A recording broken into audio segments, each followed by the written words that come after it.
see how you do under pressure. Oh, yeah, I've been wanting this forever. I've been in the field with whatever they throw at me. Brush it off, pick myself up, moving on to the better. Okay, hey, yeah, ain't no errors, baby, it's a new era. I wake up early, feeling rich like I'm Kesha. I get to the paper, boy.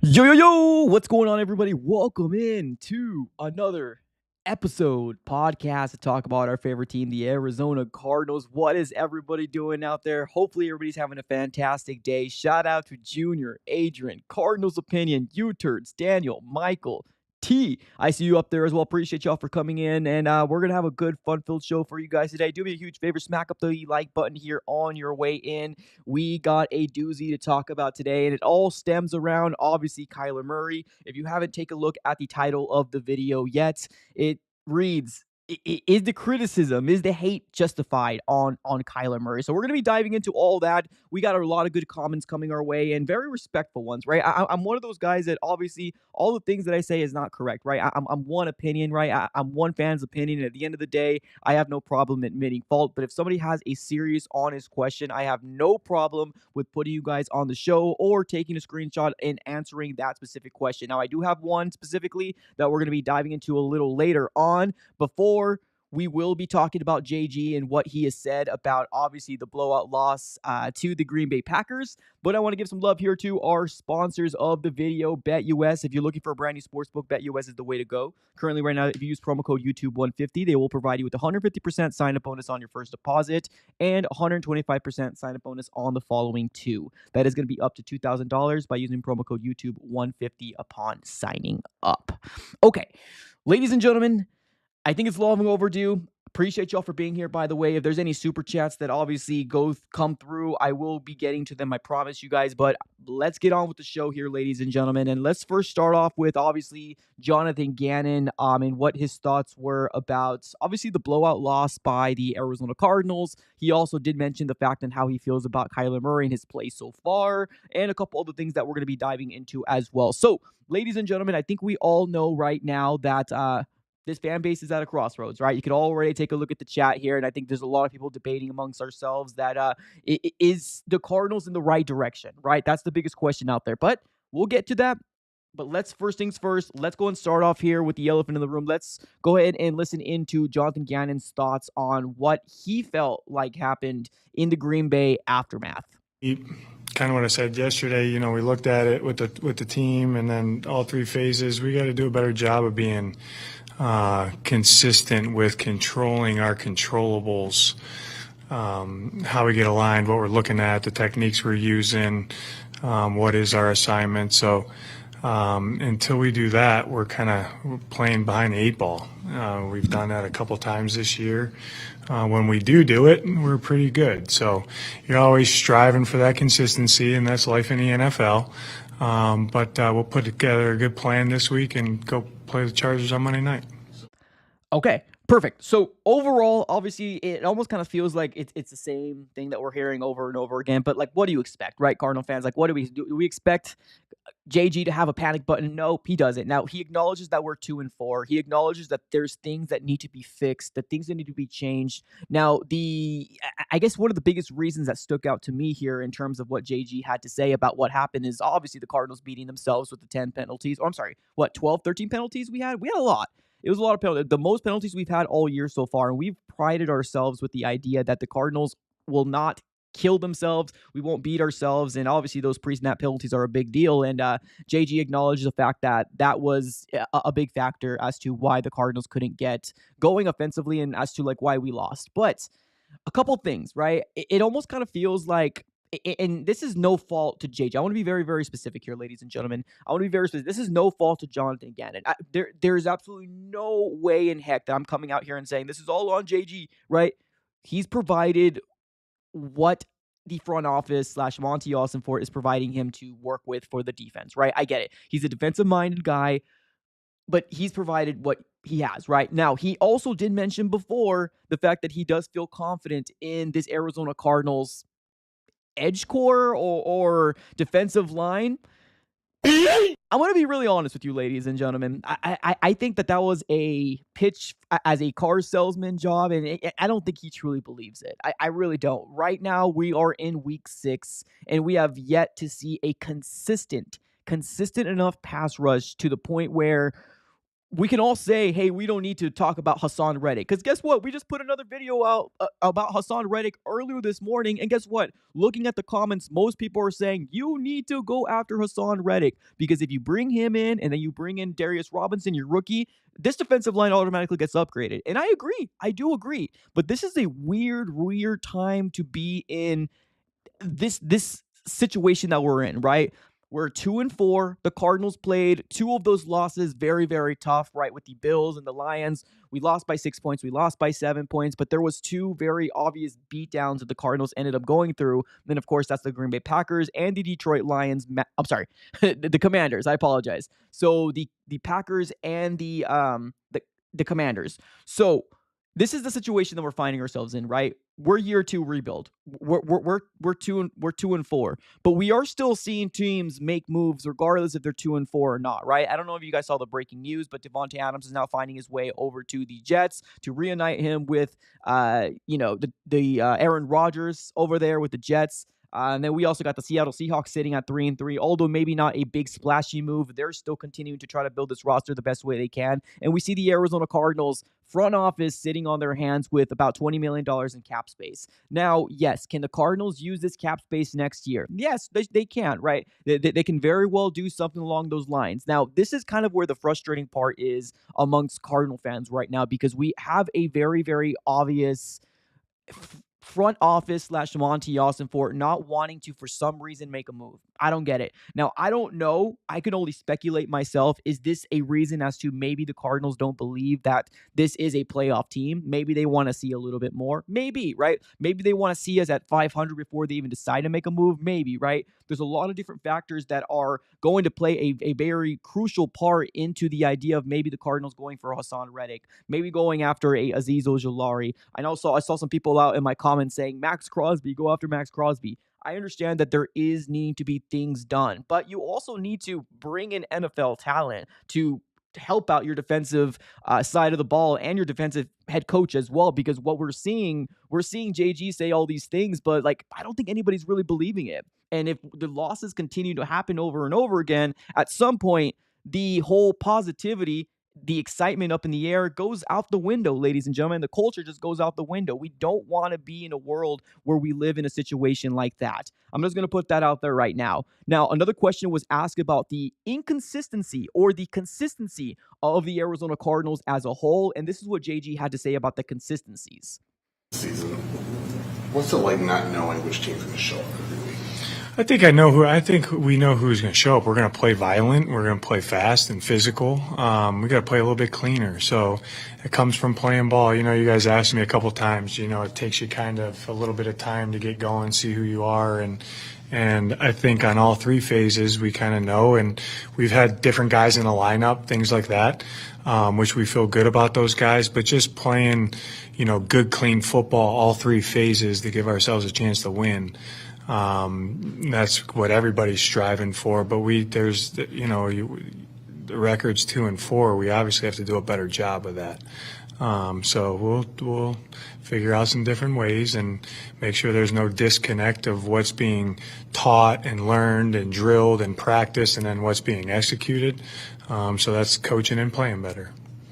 Although I do agree in a sense that these are very important, right? The details that JG has preached since the beginning of the year, since the tenure of Jonathan Gannon, has preaching the idea that details are very important. And I do agree, right? You can be the best, smart, fundamental defensive player out there where you know the details. But if you really think about it here, ladies and gentlemen, that can only take you so far. That is the cherry on top of the ice cream. Having the smarts is very, very important. But you also got to have the talent. You also got to have the talent for a defensive lineman to beat the guy opposing side of him, whether it's the strength, whether it's technique, whether it's something where they're just born with the gift to cause pressure, to wreak havoc. And that's something that the Arizona Cardinals don't have, right? Dennis Gardeck, I've been praying this whole darn time to please give us some sort of consistency. Although he's actually showed out a lot better than Zaven Collins has. Those are our number one and number two right now. And we're still seeing the opposing quarterback still to the day inconsistencies, right? So the way that Jonathan Gannon answered this, right, it's a very valid question from the media because there is one thing that's very constant about this Arizona Cardinal in the 2024 season, and the fact that they're very, very inconsistent. We don't know what this Arizona Cardinal team is coming into Mondays, Sundays, or Thursdays. We don't know. We don't know what this Arizona Cardinal team is going to be. Who's going to show up? What defensive team is going to show up? What offensive team is going to show up, right? And I'm talking about the offense as a whole. So this is a very valid question. Now, of course, Jonathan Gannon doesn't really answer. He kind of really speaks like a car salesman. We've talked about this before. Doesn't really give a straight answer. Kind of gives, what he thinks consistency means in his mind. And like I said, I don't really blame him too much. But at the end of the day, we got to admit what we have, right? We don't have a defensive line that's going to consistently provide you pressure, consistently win your one-on-one matchups against the opposing team in a consistent basis. The only time we've seen it where this defense looked out of their mind really, really good is probably the Rams game. But everybody looked good against the Rams game. Our offense, heck, looked very, very good against the Rams game. So right now, that seems to be the outlier for the Arizona Cardinals. So although I want to believe the fact that Jonathan Gannon doesn't believe there's inconsistencies within this organization or this team, there's absolute inconsistencies. Now, yes, it doesn't help that the Cardinals are dealing with a lot of injuries, right? But we've actually heard everybody come out and their mother out there saying that the Arizona Cardinals has injuries. But guess what? A lot of teams in the NFL have injuries. It all depends on what the Arizona Cardinals have at depth is going to really determine if it's a big deal or not that big of a deal, right? We mentioned this heading into the season. The Arizona Cardinals don't have depth. I like what we have. I like what we brought. I feel like they're an upgrade, but in 2023 to 2024, anything was an upgrade. The defensive line, anything is an upgrade. So we're kind of living in a world right now where the Arizona Cardinals are the front office. I want to be very clear. The front office, I don't know what they're doing. I really don't. I don't understand what the game plan here is. I really don't. And I wish that we had some sort of answers that people can provide us because we don't. We don't understand what's going on here with Monty Austinford in this front office. The only thing I can think of, and we actually heard him say this to 98.7 Arizona Sports when he was on probably about 2 or 3 weeks ago, saying that, hey, this is a year 2 rebuild, right? Does he still think this is a rebuild? Like, okay, that's fine. It's a rebuild, but you have a franchise quarterback being paid $200 million. You got a safety in Budda Baker that's, is he staying? Is he going? You got James Conner that also wants to win. You got veterans on here where it almost kind of feels like the Arizona Cardinals are rebuilding, but we're also like half rebuilding, right? It's not a full-on rebuild is what I feel here on my mind. So I don't know. Something needs to happen. I feel like the Arizona Cardinals need to do something. Maybe not Hassan Reddick, right? But there's other players out there that the Cardinals can make an upgrade to their defensive line if they just go out there and take a swing. If they don't take a swing, then we're going to be sitting in the same situations where our defense can't stop anybody. Hopefully, our offense bails us out, but we're already seeing the offense's woes right now, and Green Bay had a really good game plan against us, and it doesn't seem like anybody's really having an answer or trying to fix an answer other than the fact that we need to learn the details. And honestly, I think I'm getting pretty frustrated with that answer myself, but, let's see what happens for the rest of the season. Now, he was also asked about Kyler Murray's play. How does he feel about Kyler Murray's play? And this is what Jonathan Gannon had to say about Kyler Murray's play. Overall, how do you evaluate Kyler's day yesterday? I thought he played well. I thought he gave us a chance to win. He made some plays. They did a good job on a couple of the quarterback run plays. I thought, we can do a better job to negate what they were doing at times with some communication. But I thought he played well. Okay. First things first, regardless of what you feel about Jonathan Gannon and the way he responded to this answer, what do you expect from the head coach? Do you want him to throw him under the bus? Do you want him to say this, and that? Do you want him to be negative? No, that's not the culture that Jonathan Gannon is establishing here, right? He said He thought he played good, right? He did a couple different things. He listed off a few different things in terms of why he felt like he played good. To me, my standard is a lot more, I guess, higher in my opinion. And I really do think situational football is very, very important to really look at how these points were scored, right? And were we playing or were we scoring points in a competitive nature? Or were we down 24-0 and then we were putting up yards all of a sudden after that, right? I think it all matters. And I think that's kind of one of those things that when you look at the numbers, they're a little skewed. They're a little skewed to the idea because, like, the Arizona Cardinals right now have been beat down twice. We've been beat down twice, and that was the Green Bay Packers and then the Commanders. And guess what? You still seen Kyler Murray out there when it probably didn't matter for him to be out there. He was still out there trying to do everything he possibly can. And you got to give him kudos for being out there and not giving up on his team, because guess what? If he sat out, there's going to be a lot of people kind of coming out and said, oh, he gave up on his team, when that's not the case, because you see starters sit when the team is complete or this game is completely out of reach. What? But you still see Kyler is what I'm trying to get after. So the numbers could be a little skewed. We have the Commanders game, and then we got the Packers game where he was still throwing the ball. He was still kind of, patting stats and making it look like it was a much closer game than it actually was. When this game was over by half, let's call it like it is. This game was over by half. Now, kudos to Jonanthan Gannon for not taking the bait. I know they were probably looking for something, maybe like a storyline here and there, but kudos for him for establishing and continuing to do what he does. And what he does is trying to build his culture up right. We got one more clip, and I do see a couple super chats already chimed in. We will get to the super chats here soon, I promise you. And then we got this next one here where it's the flinching, right? Are we going to flinch? Because Kyler Murray said post-game that we're not going to flinch, right? We're 2-4, but we got a lot of games ahead of us, which is true. This is the response to what Jonathan Gannon had to say about that. Here we go. After the game, a lot of guys, including you, saying you're not going to flinch after a game like that. You're going to kind of stay focused on what's next. What goes into having that kind of approach in mentality? I think, today no one's looking around. Why did we lose? It's very clear why we lost the game. And then things that we did some good things in that game too, so we pointed that out. And then things that if we continue to do, we're not going to win. So it's very easy. If you guys want to win, we have to do these things. You know what I mean? You point that out, and they take the arrow in the forehead, and then we got to improve those things moving forward.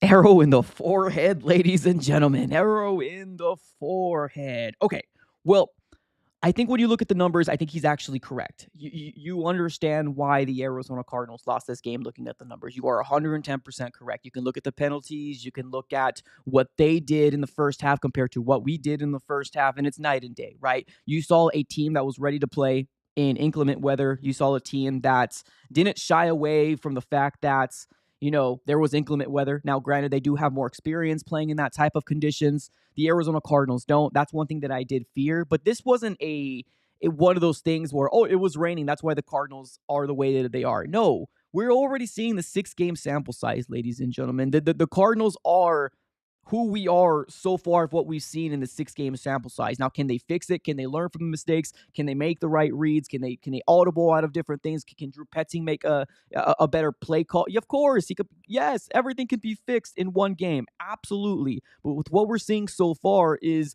the biggest constant of this 2024 Arizona Cardinals is the inconsistencies of what the Arizona Cardinals are going to be on Sundays, Mondays, and Sunday, Mondays, and Thursdays. Now, we don't have a Thursday night football game, so I guess I should, throw that Thursday out, but Mondays and Sundays, the Arizona Cardinals are inconsistent. They absolutely are. And if JG and this coaching staff cannot realize that and cannot make an adjustment to what they are, then we're going to be finding ourselves in a situation where, hey, maybe this Chargers might wipe the floor off with the Arizona Cardinals. Now, I don't want to be in that situation. Absolutely not. I'm already dealing with emotional damage right now, ladies and gentlemen. Emotional damage. I'm already dealing with it, ladies, and I'm already dealing with it. We lost to Cliff Kingsbury in an absolute beatdown fashion. Now, everybody's asking the question, should you have fired Cliff? And then we go ahead and get beat down by the Green Bay Packers. Now people saying, the only team that you can beat is in the NFC West. Okay, I'm tired of it. I'm absolutely sick and tired of everything. We got to get this fixed, right? So although I'm hearing Jonathan Gannon speak, right, it almost kind of doesn't feel worth it. It doesn't feel worth it to hear him say anything, with the exception of listening to who's in and who's out, right? What are these injury updates? That's really kind of what I'm only interested at this very moment, because are we really fixing? Are we really learning from what happened the week prior? Because guess what? We're still dealing with the offensive woes. We're still dealing with, hey, this is supposed to be a run-heavy, team, but when that goes away, where the heck is the passing game? I don't know. Why are we focusing on one specific player when all things go wrong? Trey McBride, James Conner, fill in the blank, right? We're still dealing with the same situations that we've been dealing with, and it hasn't changed. And I don't understand why. This is not year one, ladies and gentlemen. I want to be very clear. This is not year one of Jonathan Gannon. This is year 2 of Jonathan Gannon. And although we want to see progression, and we still can see progression, I want to be very, very clear on that. We can still see progression. But as of right now, with what we're hearing, I don't know if I have 110% confident that my head coach is going to be able to make the appropriate adjustments. Because right now, I'm hearing the fan base saying fire Cliff. I'm sorry, wow. I'm hearing the fan base say fire Drew.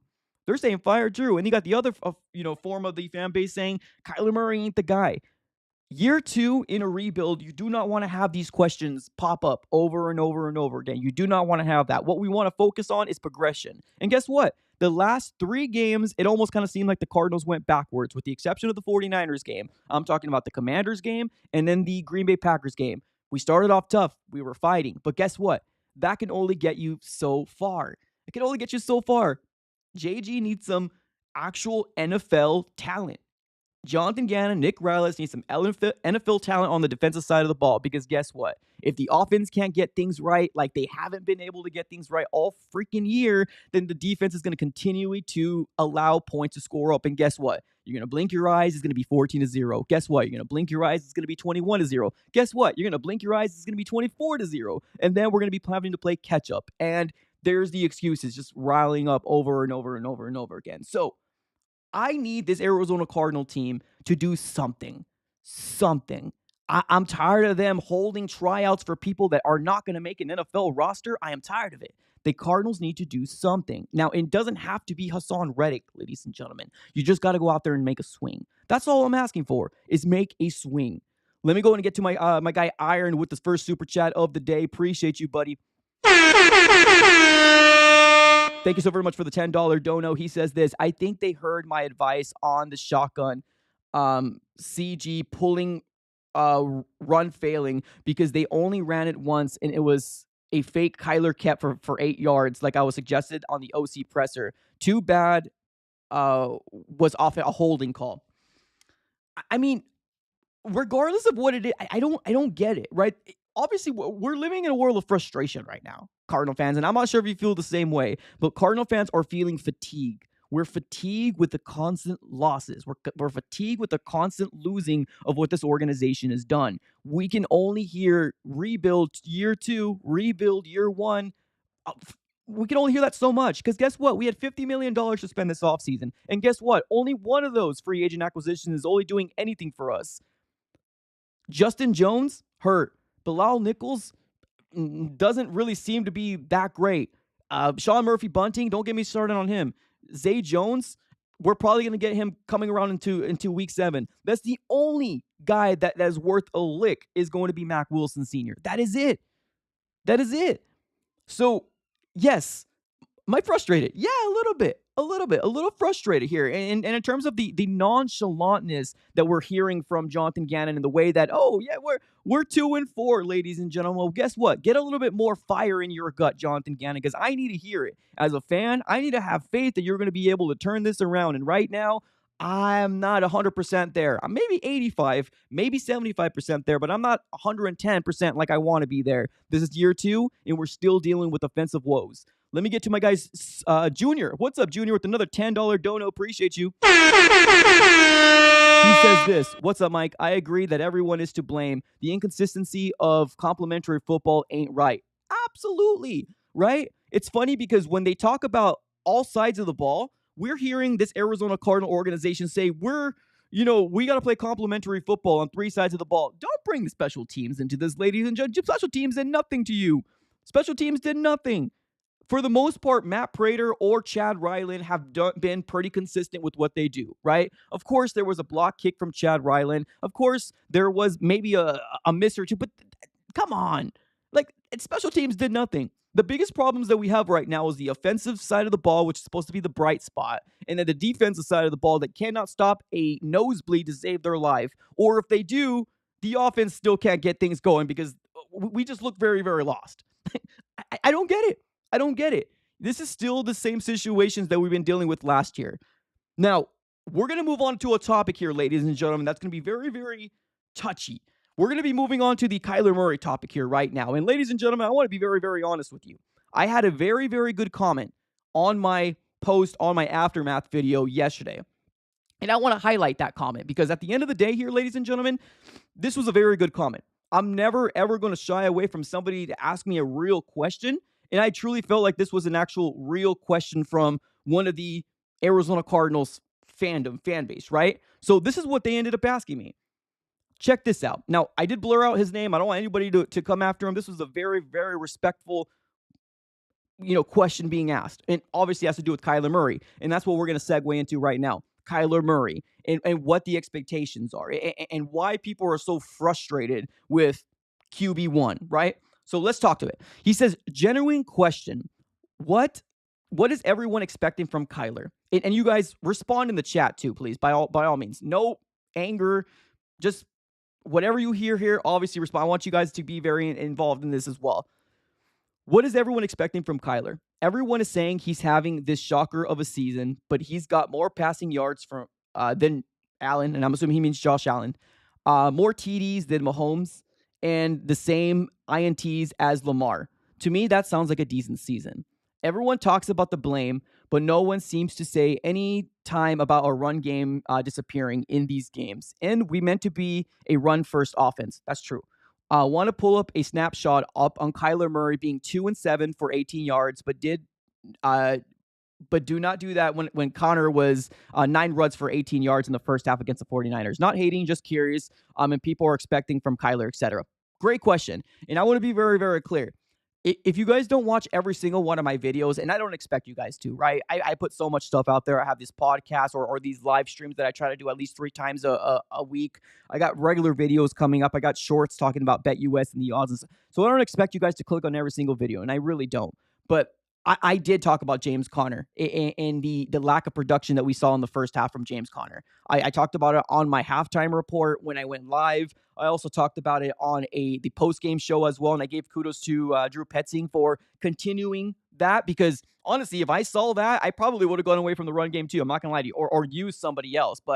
And I gave kudos to Drew Petzing for continuing that run game in the 49ers game because it didn't look good, right? But to talk about the rest of the stuff, that first paragraph is what I really want to focus down on. What do I expect from Kyler Murray? And like I said, let me know here in the chat what you guys expect from Kyler. What I expect from Kyler is to be consistent. That's what I expect.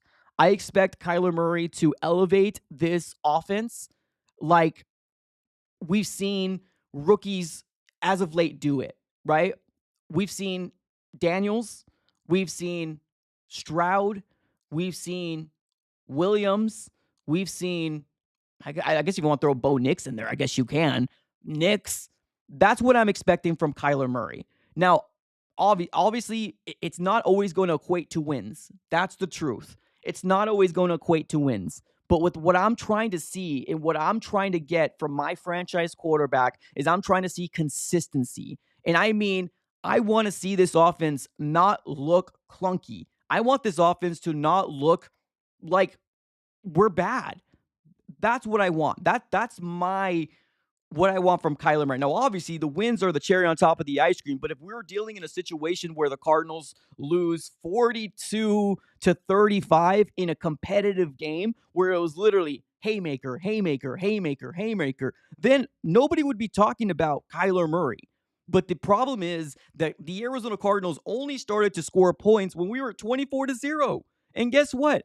I don't see that as a competitive points being put up there. Granted, we only scored 13 points, but we scored 10 points from a Michael Wilson touchdown, which that was a good throw. I'm not going to lie to you. That was a very good throw, and it seemed like a seam route. Good catch and throw. But we were only able to equate to a field goal and another field goal. That's it. But to me, we were already down 24-0. Right? And of course, you can't blame Kyler Murray for the fumble of James Conner. You're right there. You can't blame him for the fumble of Greg Dortch. You're 100% correct there. But the game was pretty much done. The game was pretty much done. All we were trying to do is have Kyler Murray's stats look good. So when people look at the QBR rating and people look at the stats and people look at, oh, he's got the same amount of yards as Allen. Oh, he's got the same amount of interceptions as, Mahomes. Oh, he's got this, he's got that, right? To compare Kyler Murray to those stats is very, very easy to do when you're patting stats when garbage time is happening, right? So my expectations is for Kyler Murray to elevate this offense to a terms where I don't have to ask myself saying, what Kyler Murray are we going to see? Because I don't know if you guys already know, there was one game this year so far, and that's the Rams game, where I actually said, this is prime Kyler Murray. This is what we need to see. Now, granted, we're not going to see that week in and week out, right? Kyler Murray was playing out of his mind. Marvin Harrison Jr. looked like the next best thing since sliced bread. But guess what? 4 weeks removed to that, we are still dealing with the inconsistencies of what this offense can accomplish. And so far, we don't know what this offense is. Now, I personally would not compare Kyler to either Josh Allen, Lamar Jackson, or even Patrick Mahomes personally. I get the stats might look pretty personally, but I will never compare them because I feel like they have accomplished so much more than our franchise quarterback. Josh Allen has accomplished so much more than a franchise quarterback. And Patrick Mahomes can have a stinker of a year. But guess what? Their team is clicking. Their team is doing very, very well. There's some fans out there that just care that Kyler Murray's stats look good. That's all they care about.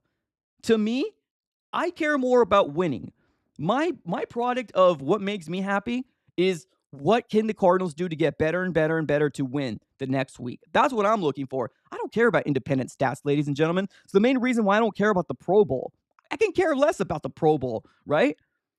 I care if my team is in good hands. And right now, with Kyler Murray, I'm seeing inconsistencies in year 6.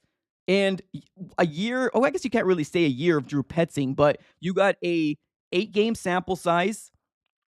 Was it 8-game or was it 6-game? 6-game or 8-game sample size last year. And then you got the 6-game sample size this year, right? Now, I'm going to be honest with you guys. Right now. I'm going to bring up something right now that's going to trigger a lot of people. It's going to trigger a lot of people. And I'm not sitting here and saying we need to do this, we need to do that. There was a really good post being posted about Kyler Murray, his stats in the first 6 weeks versus, guess who? Josh Dobbs. Yep. You haven't heard that name in a long time, right? Josh Dobbs. He's back. There was a really good post posted about the numbers that were done in week 1 through 6 of last year compared to week 1 through 6 this year. And like I said, it's going to trigger some people. But here's the thing. You guys got to open your eyes to expect more. That's all I'm saying. I'm not sitting here saying trade Kyler Murray. No, of course not. But you got to acknowledge the elephant in the room. This offense ain't clicking. And Kyler Murray is to blame for some of that. Of course, our defense is to blame too. Of course, our wide receivers dropping the balls is to blame as well. But of course, when you're the quarterback of a franchise, you do get a brunt of the blame. You win, you're an MVP. You lose, let's see what happens. Okay, let's bring up the post here. I want to call it tweet, but check this out, ladies and gentlemen.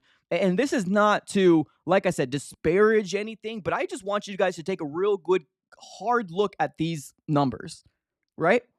Take a really good hard look at these numbers. Now, a huge shout out here to Chuck Harris of Twitter/X.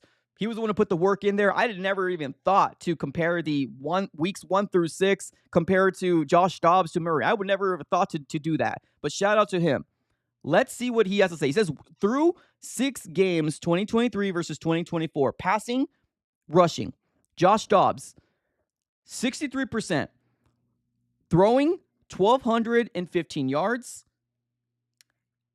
6.19 YPA, 6 touchdowns, 3 interceptions, 11 sacks. Let's look at Murray. Murray, 68% completion rate, 1,186 yards, 6.95 YPA, 8 touchdowns, 2 interceptions, 11 sacks. Rushing, Josh Dobbs, 34 rushes, 189. averaged about 5.6 yards a rush, 1 touchdown. Murray, 30 rushes, 261 yards, 8.7 yards a run, 1 touchdown.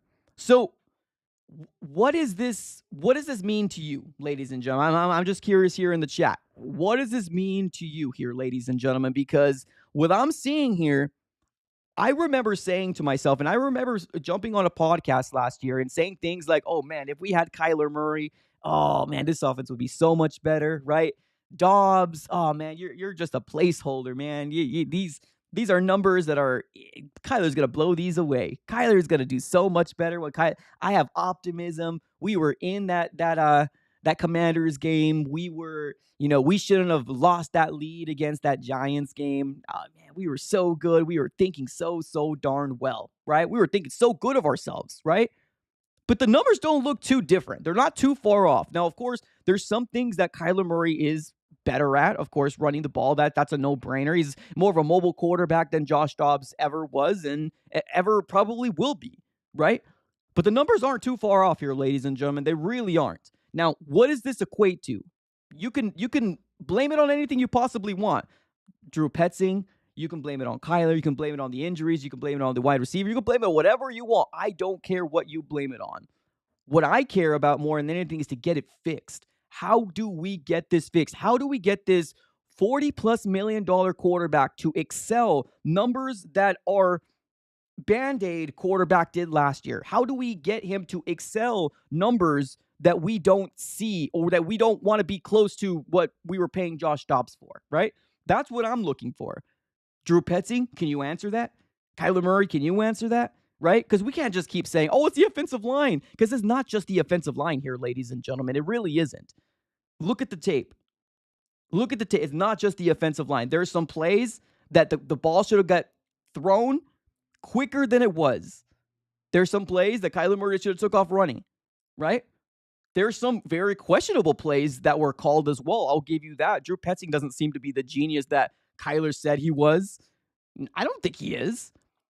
I think that there's a lot of questions to be asked about why these numbers are pretty similar. Now, like I said, there are things that Kyler exceeds at, and you got to give kudos to Kyler there, but we are paying Kyler Murray $40+ million a year, more than you did with this Josh Dobbs, right? I'm not sitting here and say, oh, we need to call back Josh Dobbs. No, I'm not saying that. I'm saying these are the numbers that have been placed here. What are we going to do to fix them, right? Because Kyler Murray right now gives you the best chance to win, bar none. I don't want to hear Clayton Tune. I don't want to hear any of this. I don't want to hear anything else. The next 2 games here for the Arizona Cardinals are absolutely crucial. Crucial. If you win against the Chargers, then we're living in a world where it's a little better. It's a little better because we're 3-4. Where we're going to the Miami game. We don't know what's going to happen. But I'm not going to lie to you, ladies and gentlemen. That Chargers team looks to be a very physical, well put together team. Now, granted, Justin Herbert is not playing like the Justin Herbert that we're used to seeing. But granted, he doesn't have his Keenan Allen, right? He doesn't have those wide receivers that, people said. But I know there's going to be people in the chat, oh, you're giving excuses to Justin Herbert and not Kyler. Kyler's had Marvin Harrison Jr., right? I get it. Marvin Harrison Jr. has not exceeded or even met expectations what we all thought it was going to be. I agree with you there, right? I still think Michael Wilson is a good option. I still think Trey McBride is a really good option. I still think James Conner is arguably top 12 running back in the league. So I think we have better weapons than the Chargers do. I think we do. I absolutely do. I think we do. But I look at that team and I'm like, ooh, here's a chance for the Cardinals to get it right. Right? Here's a chance for the Cardinals to get it right. History shows the Cardinals usually don't get it right. Of course, I need them to win. I want them to win. I can't be living in a world where we're constantly dealing with the same things over and over again. So the reason as to why we're bringing up the numbers here, right? The reason as to why is because we need to figure out and we need to put it in front of them. And I'm talking about the Arizona Cardinals and saying why. Why are the numbers so similar when you have a franchise quarterback that's got the capability of running? He's got the capability of being the most elusive quarterback that we see in the NFL. Because one thing that we would say here, and you can't take this away from Kyler Murray. Kyler Murray's got the ability to be one of the best quarterbacks in the entirety of the NFL. That's the truth. His ability to run out of the pocket, his speed, his arm is very, very accurate. These things are true. They are true. But if they're not translating to wins, and if the Cardinals don't know how to use them, then you almost kind of have a Corvette with a broke down engine. He's not doing anything for you. He's not doing anything for you. Do the Arizona Cardinals need to find a way to figure out how to use Kyler Murray to the best of ability? Yes, they do. But my worry and my concern is if they run him too much, then we're going to be dealing with the world of, oh man, there's the injuries. There the injuries start piling up again, right? So it's almost a double-edged sword. They want to protect him, but his best attribute is the fact that he's able to run out of the pocket, extend plays with his legs. That's his best attribute. That's his best thing he's got going for him. He's great. He's got a great arm. He's fast. Nobody can catch him when he's in open field, usually. So here's the question. Here's the question out there. And this got to go to JG. This got to go to Drew Petzing. There's no way in heck I would be accepting the answers that they're giving the media right now. With when you're looking at the numbers like this. Let me ask you guys this question. Is the defense better this year than it was last year? Let me know in the chat. Is the Arizona Cardinals defense better this year than they were last year? Yes, right? Now, it's not one of those things where I'm saying, oh, we went from, top, to bottom 30 to top 10. No, that's not the case. I mean, but we did get better, right? Maybe high teens, depending on what you're looking at. Maybe somewhere in the low 20s. Pass rush, we're probably somewhere back in the bottom 20s because we can't seem to have a consistent pass rush. But the Cardinals defense is better, right? In terms of the players, right? The players that we brought in, they're better, right? We didn't have a Mac Wilson Sr. Kazir White was hurt. Now, granted, he is hurt again. But this defense is supposed to be better, right? Second year of Garrett Williams. Sean Murphy-Bunting is a liability. I'm not going to lie to you. I'm not a fan. I was trying to be very optimistic when we signed him. I had a lot of Titans fans and a lot of Tampa fans tell me, oh, good luck with him. Now I'm starting to see what they're talking about because, yeah, it doesn't look too good. But our defensive line, all those struggles, which was staying healthy, I do think that our defense is better this year than it was last year. On paper, right? The players, on paper. So why? Why? Right? Why are these numbers so similar? Why is Kyler Murray struggling? So to answer the question, and I know I went on a ramble there, what do I expect from Kyler Murray? I'm expecting consistency. I'm expecting him to elevate this offense. And we're going to lose games. That's a fact. But I don't want this Arizona Cardinal offense to look lost. And we're seeing that. Regardless if we lost by 7 points or 6 points, we're seeing that. The only game that we had that was such a good game, and I felt very, very good about that, is the Rams game. That's the only one. We might have got lucky in the 49ers game. They didn't have a kicker. But the NFL, right? Situational. Not our fault. We just took advantage of the situation. We got to win. So here we are, right? We do have Drew Petzing. Going to speak to the media a little later on. I don't think there's enough fire under this coaching staff. I don't think there's enough fire under this organization. Truly. I really don't. Is this all on Kyler? No. No, it's not. Absolutely 110% no. This is not all on Kyler Murray. No, it's not. And I don't know how much else I have to say that. But for the people in the back that think that all I do is bag on Kyler Murray, that's not the case. That's not the case at all. But what I do expect for somebody to get paid the amount that he's getting paid is to elevate an offense and not look lost. And guess what? Our 4th overall pick and him look lost with each other. And this offense looks very, very clunky. And guess what? Who's the guy that has the ball in their hand? Every play. Kyler Murray. Who can audible out of plays? Kyler Murray. There was a third down. Kyler Murray decided to chuck the ball deep to Xavier Weaver. And I read some comments. People were like, oh, that wasn't a mistake. Kyler Murray made the right choice. He just needed to make sure that was the ball was lower, right? In the great words of JG, hypotheticals. Hypotheticals. That's all it is, hypotheticals. Hypotheticals. Because you're right. Shoulda, coulda, woulda. If that was a touchdown, then of course we would be like, man, what a throw. But guess what? It wasn't.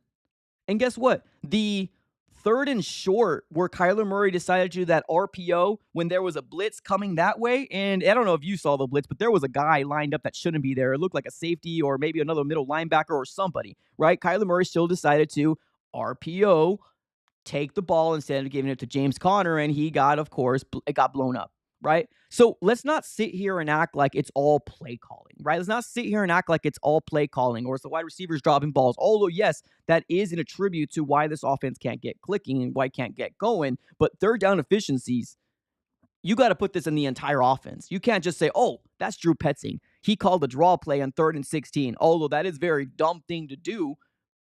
I mean, depends on what's happening in the game, right? Obviously. But the situation that we're kind of finding ourselves in right now is that everybody's to blame, right? So my expectations for Kyler Murray is to be consistent.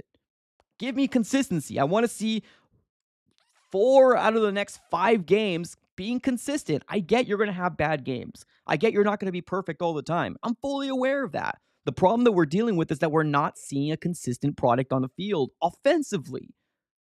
We're supposed to be a run-heavy team.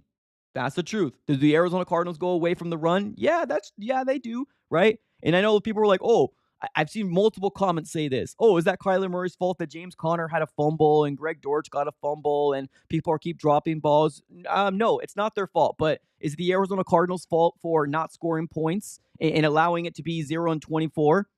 Yeah, it's the Arizona Cardinals' offense's fault for not putting points up on the board and allowing the Green Bay Packers to score points on this defense that can't stop a nosebleed. Yes, it's the Arizona Cardinals' offense fault. And guess what? Who's the quarterback of the offense for the Arizona Cardinals? Kyler Murray. You can't sit here and say, oh, the fumbles hurt us. Guys, it was over. The game was cooked. The game was cooked already. We were patent stats. That's what we were doing. We're making this look like, oh, it's not that big of a deal. Look at the stats. Kyler Murray's doing good. Open your eyes. There's a big problem here with this offense, and not just Kyler Murray. It's not just there's a big problem with this Arizona Cardinal offense. Drew Petzing needs to address this. Why we haven't figured it out now? I don't want to hear any more car salesman BS anymore. I'm tired of it. Kyler Murray's starting to sound the same thing like them. But guess what? Kyler Murray's getting paid by an organization. I don't expect him to come out and talk outlandish. I don't expect him to do that. Of course, he's doing the right thing. He's grown very, very maturely. Does he still make little gestures here and there out of frustration? Of course he does. That's just his nature. But at this very moment, I can care less. Give me wins. Give me a productive, give me something to say this offense is clicking. This offense is doing good. That's one thing I can lean my hat on. And we're not seeing that. We're not seeing that at all. And that's the frustrating part. You expect your franchise quarterback to elevate your wide receivers. And I know somebody's going to put on the comments, either a playback or in this chat. Oh, the separation from these wide receivers are not good. Well, guess what? CJ Stroud did it with a unknown who the heck was Tank Dell at that very moment. He made him a household name. Patrick Mahomes won the Super Bowl with the worst wide receiving core he had in history. I get it. Patrick Mahomes is at a different level. I'm right there with you. But what I'm saying is it can happen. If you're a franchise quarterback, you can make it happen. I don't want that to be an excuse. I'm tired of the excuses. Marvin Harrison Jr., the 4th overall pick, was sold to be one of the best wide receivers we come out of college in a very, very, very long time. Why isn't he involved in the game plan? And nobody's expecting 150 yards a game. Nobody's expecting that. But people are expecting a healthy production out of him week in and week out. Instead, we're seeing a clunk fest. with this Arizona Cardinals offense. A clunk fest.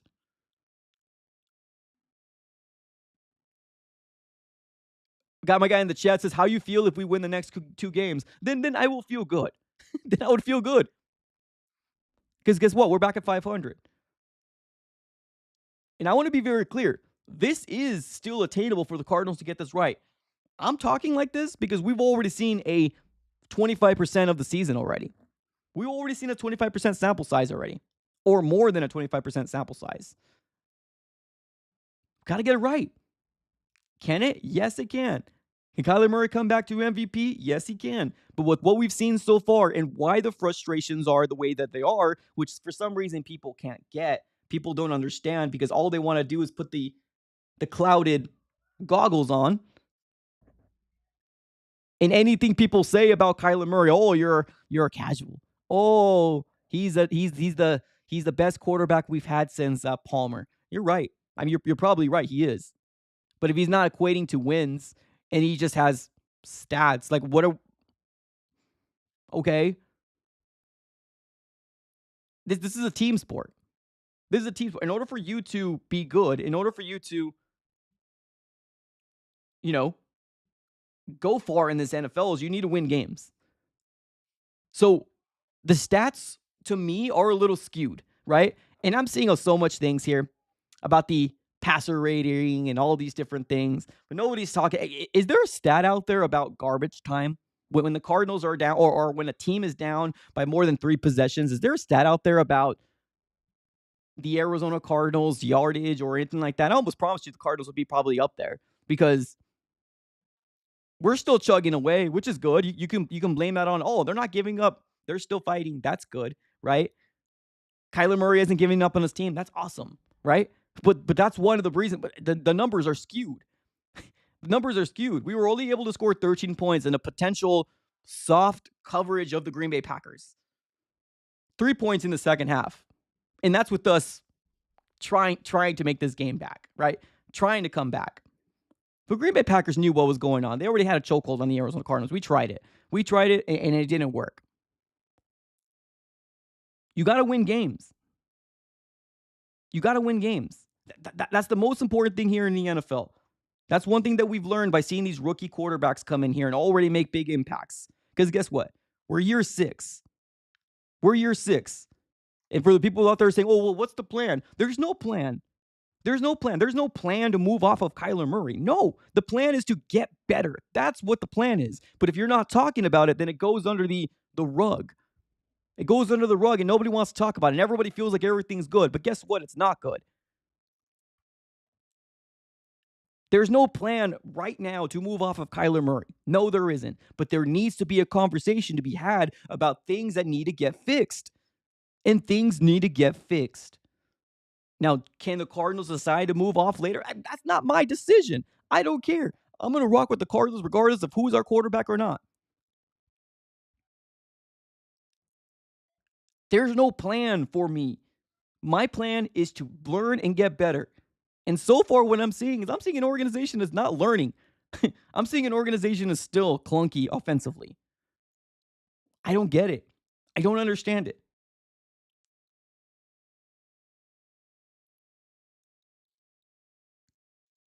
We got my guy in the chat here saying the pocket needs to also stop collapsing so fast. It's been like this since K1's rookie year. This draft, I hope we really make it a factor rebuilding line. Well, I agree. I think our offensive line needs to be more established. But look at the Bears. Look at the Bears. They don't have a good offensive line. No. On the contrary.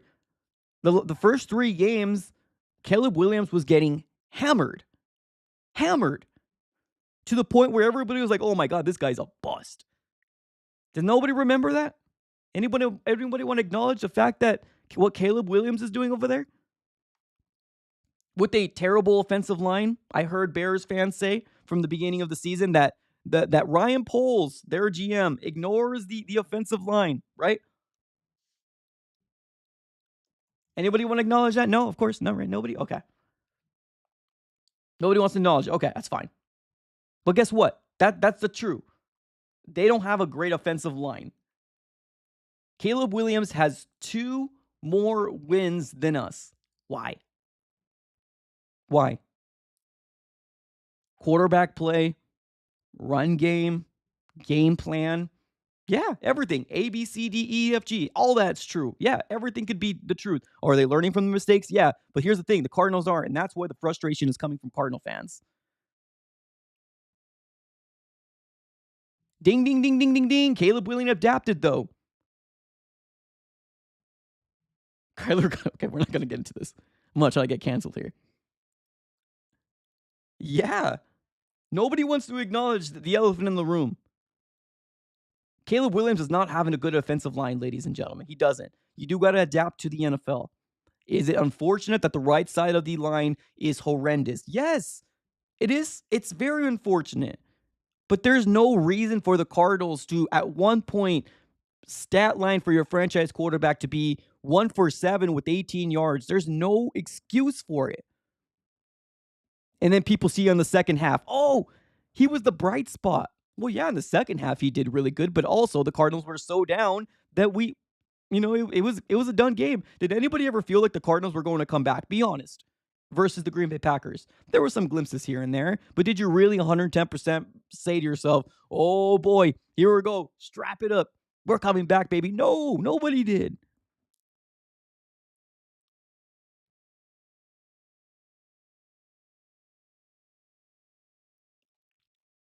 That's where the frustration comes from. That's where the frustration comes from. From Cardinal fans that are sick and tired of losing. From Cardinal fans that are only said to, oh, he's the best quarterback since Werner, top 3 in this franchise. You might be right. You might be right. But if it doesn't equate to wins, what are we doing? If we don't know how to use this Corvette, what are we doing? Keep running through coaching staffs? Keep firing people because our franchise quarterback can't seem to get it right? Is it Kyler? Is it offensive line? Is it wide receiver? What is it? We gave him Maserati Marv. And this looks clunky. This offense looks clunky.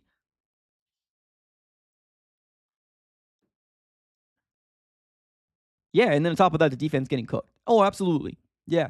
The offense can't make a mistake. The offense cannot make a mistake. They have no leeway to make mistakes because we saw what could happen when the offense makes mistakes. The defense can't stop anybody to save their life. The pressure is non-existent, and it's very frustrating. Absolutely.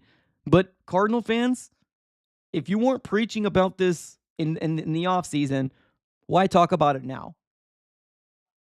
The standard needs to be lifted up, regardless if this is rebuild or not. Because guess what? You got the Jets right now. What is the Jets' record? Anybody in the chat? What is the Jets' record right now? Oh, 2-4? Oh, that sounds familiar. That's Cardinals' record, 2-4, right? Didn't they just trade for Devontae Adams? Oh, man, that's cool. That's awesome. What are we doing? Sitting on our hands, not doing anything, not trying to upgrade anything? Oh, okay. Cardinals, right? Cardinals in a nutshell.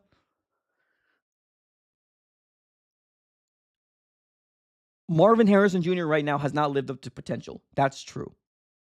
But who do you blame? A rookie wide receiver that we drafted 4th overall that's played 6 games in the NFL? Or do you blame it on Drew Petzing? They can't seem to get this offense going. Or do you blame it on 6-year quarterback that you would hope could elevate wide receivers?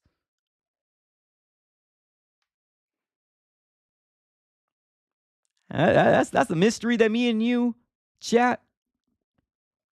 That's not our job. I have suggestions. It won't be taken because guess what? Monty Austin forced the one making these decisions at the end of the day. Not all rebuilds are the same. If the Cardinals truly believed in this team, if they believed in Kyler Murray as a franchise quarterback, get him some help on the defensive side of the ball. Simple as that. You believe in your franchise quarterback? Get him some defensive pieces to stop the opposing quarterback. Simple as that. It's not rocket science. Execute on what you need to execute. Make the plays that you need to make, and the rest will fall into place. The Arizona Cardinal defense right now is not suited to play in the NFL. I'm sorry. Pass rusher. My bad. Let me be clear. Pass rushing. They're not. The inconsistency of that is very, very frustrating to see.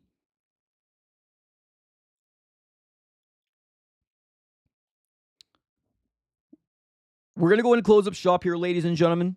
This is going to conclude the live stream for the day.